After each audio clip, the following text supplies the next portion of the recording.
So I was listening to Robbie Martins today on his Main Politics channel, and he also does Media Roots Radio, and he mentions in this live stream that he has a problem with how during when Tulsi Gabbard was more prominent while Bernie Sanders was still running recently, how she was always talking about the cost of war in terms of resources.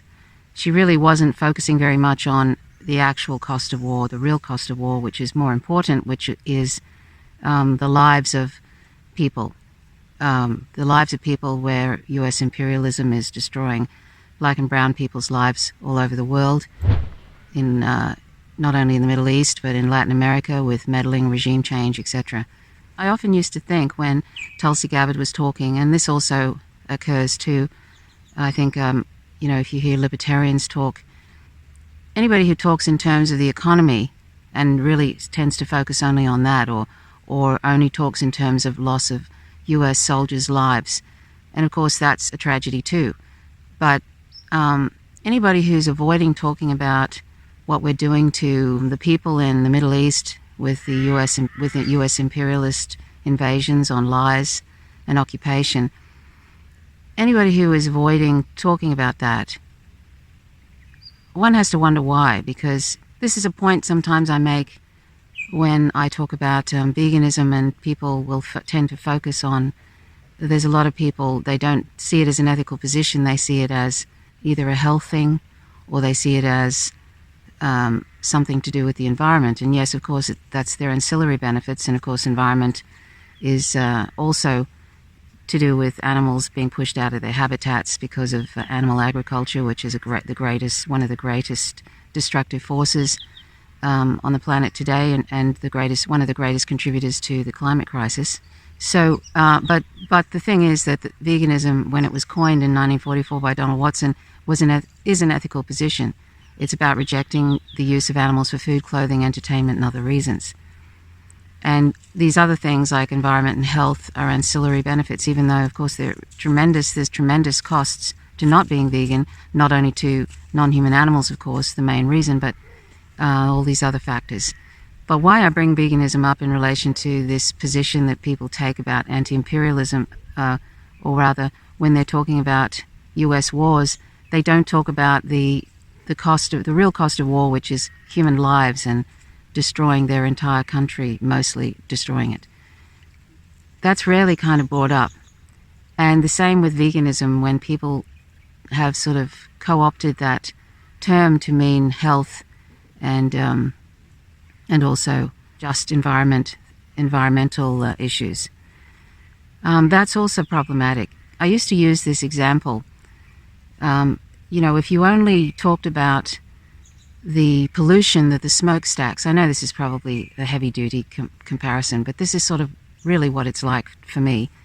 If you talk about the pollution caused by the smokestacks in Auschwitz, and you know what I'm talking about there, rather than talking about the cost of the lives, the dreadful tragedy of the genocidal killing of Jews during World War II, during that time. So if you're focusing on the pollution of the smokestacks and also maybe that sort of thing, that's how bizarre it is when you're only talking about war in terms of economic resources or pollution by the military, that sort of thing. And when you're only talking about veganism in terms of environmental destruction, and that sort of thing, or health, that's a problem too. And it's interesting, isn't it, with veganism, when people do that, there's a speciesist element. There also can be a profit motive there when people don't want to talk about the ethical reasons to be vegan, and they're only talking about health. They don't want to challenge people necessarily with ethics. They would rather try and appeal to, once again, it's a speciesist thing, trying to appeal to us as if we're more important than the animals whom we are eating, wearing, and using. It always comes back to, it's got to be about us, otherwise we won't be interested in it.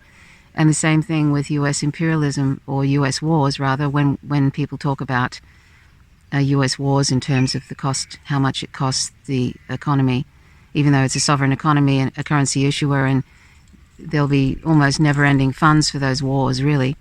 when we only talk about the economic costs of that, that is really it's kind of racist, and it's also sort of offensive.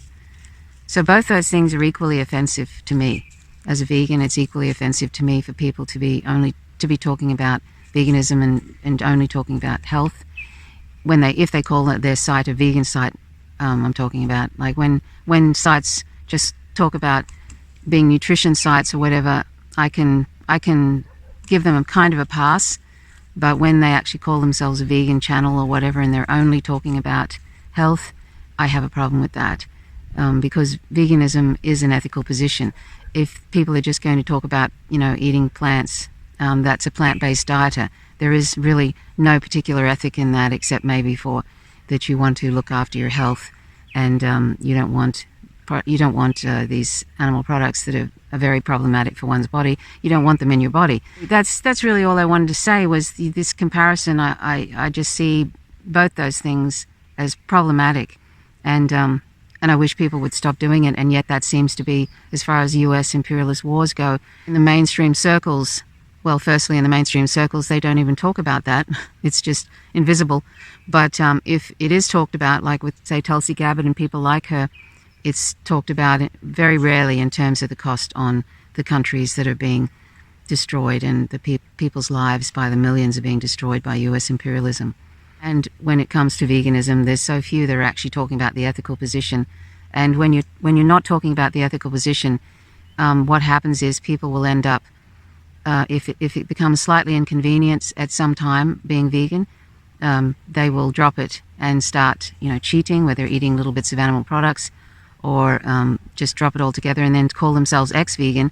But you can't be an ex-vegan if you've adopted the ethical position, and it's very unlikely that we will drop veganism if you've internalized the ethical position, just like it would be pretty unlikely that you would become a full-on racist again or a full-on homophobic person again if you internalize that otherizing people based on their sexual orientation or their gender or whatever, based on an irrelevant criterion. You're not likely to go down that path. Once you've internalized that it's wrong to otherize a group based on these irrelevant criterions, you're not going to become a full-on racist. You're, again, hopefully. I mean, we all have to work on our own racism every day when we're, if we're white people, it's just something you have to work on. Just like Jama Baraka from the Black Agenda Report was saying, he's a black man, he has to work on sexism every day. These are things that are ongoing. It's a work in progress, really. So, the ex-vegan thing does not exist, really. You're an ex-plant-based dieter, that's what you are. But anyway, I'm getting off the track, so I hope you get what I mean. We need to sort of always be centered around the sentient beings who are being affected, and that means black and brown people overseas that are being impacted terribly by these U.S. imperialist wars in Latin America and the Middle East and elsewhere. And we have to be centered around rejecting speciesism by rejecting the property status of animals by being vegan, and not eating, wearing, and using them, and be focused on that rather than these ancillary benefits, which are literally, there's thousands of ancillary benefits. Thanks so much for watching. Till next time, my name's Trish Roberts. You're watching Faint Signals from Vega. Bye for now.